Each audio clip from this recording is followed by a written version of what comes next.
What's going on, everyone? Preseason basketball will be officially here tomorrow for the Lakers. We already had one game in the Dallas and Minnesota game, but this is a Laker channel. And it has been a journey this offseason. A lot of excitement, a lot of freshness, a lot of just joy if you're a Laker fan right now. I mean, this roster just looks ridiculous, looks deep. I mean, it's the deepest roster in the league, hands down. And are they going to be able to put it all together? And I just can't wait to see what it looks like. I mean, we got our first game against the Warriors. LeBron is ruled out, but I could not be more pumped. I could not be more excited. Also, I will be live streaming again over on As It Stands Lakers. I might try to do and see if I can set up like dual live streams here and there. But the post-game stream and all that stuff at worst will be over on As It Stands Lakers.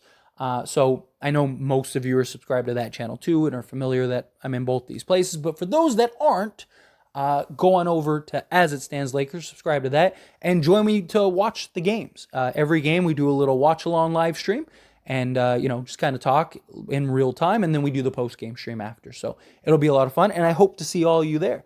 But, I mean, look, going from last season and just kind of the look of the roster compared to now, I mean, it's amazing what a year can do. I mean, this is night and day. There was so many questions, so many concerns. Like, we were so small.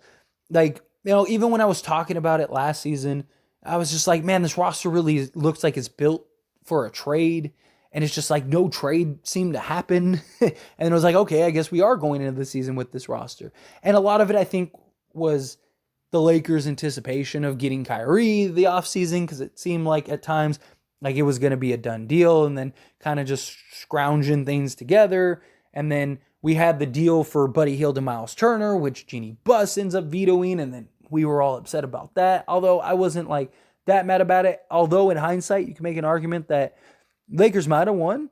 However, you wouldn't have gotten Vando. You wouldn't have gotten, you still could have gotten Rui, but you wouldn't have gotten Vando, D'Lo, and did that whole trade, which, I don't know. I mean,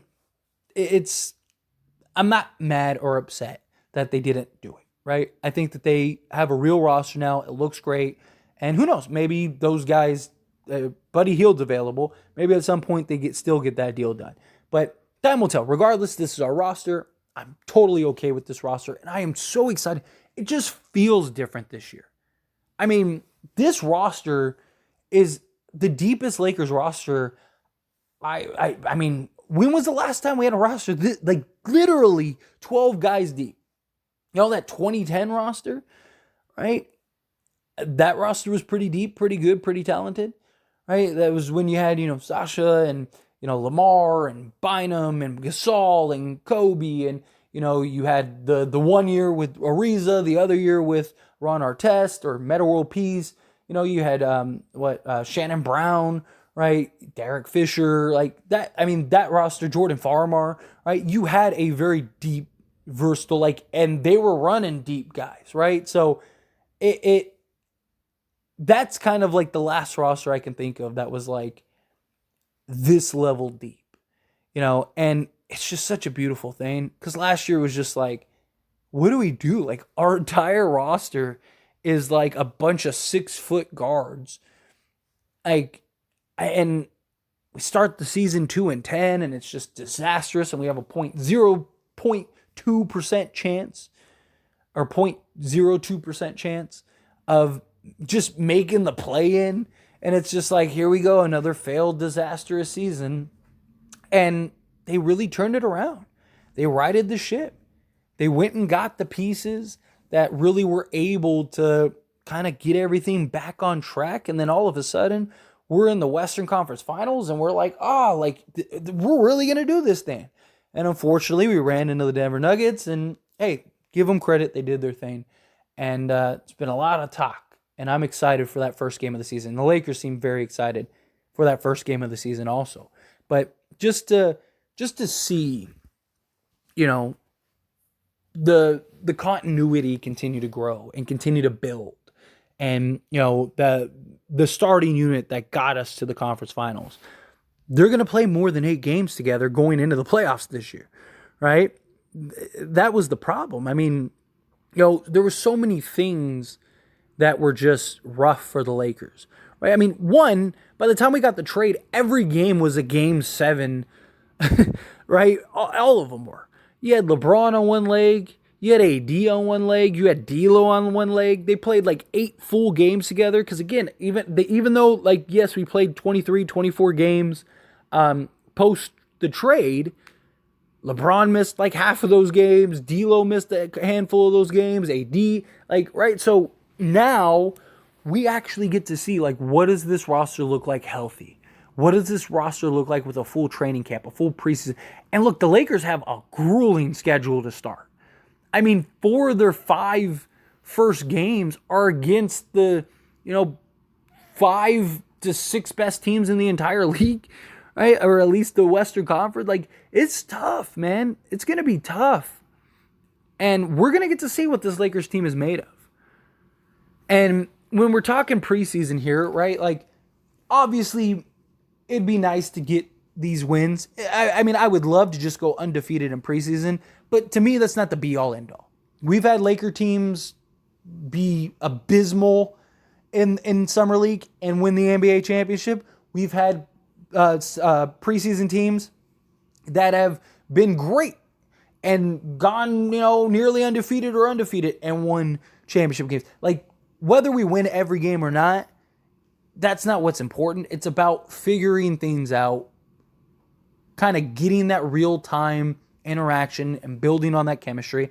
I'm not saying that the Lakers, if they go, 0-5 or whatever, like, it's don't worry, don't panic or anything. I'm not saying that. But, even if we go like 2 or 3 or whatever, right? I don't think that that's the biggest deal in the world, right? Because I care about the regular season. LeBron and some of these guys are probably not even going to play. LeBron's already been ruled out for the first preseason game. Austin Reeves, I expect to play very little, if at all, because they've been trying to keep him because he's played a lot of basketball this summer, and they want to be very cautious with him because he's going to be one of, if not the most important piece, not named LeBron James and Anthony Davis this season. So they're kind of doing their due diligence and just kind of trying to keep him as fresh as possible, which is completely understandable. And, so Anthony Davis, I think, doesn't play a bunch of preseason games.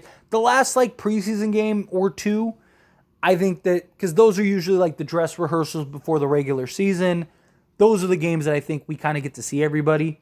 And, it could be one of those things where the starters play, 20 minutes or something like that, though that last game or 2.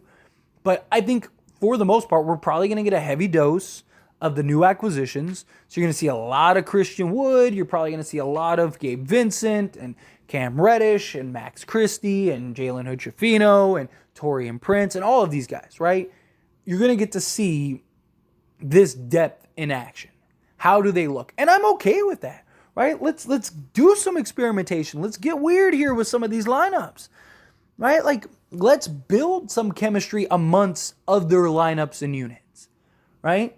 And I mean, most of these other teams are going to do the same thing, right? We saw Dallas. Dallas played Kyrie and Luka 14 minutes, 15 minutes. So they're not playing them a ton. Minnesota played Rudy and Cat 20, 25 minutes, something like that. But I think that's more so they didn't play a ton last season. So I think they're just trying to get some chemistry, early established chemistry. But most teams, like the Warriors, I would be so surprised if they play Chris Paul, Steph Curry, and Klay Thompson. Draymond Green's already hurt. So I just don't see them playing all their heavy guys. Although, maybe they do a handful of minutes, something like that, right? Maybe we do see Chris Paul and them out there for a handful of minutes because they're just trying to build some chemistry. I could see that. But, I mean, regardless, it's going to be a lot of fun. I'm just excited for Lakers basketball. That's all I care about at the end of the day. I care less about anything else. Just give me some Lakers basketball here, right? This is what we've been waiting for. And look, at the time we went through the offseason, it seemed like it really dragged, right? It was just come on, man.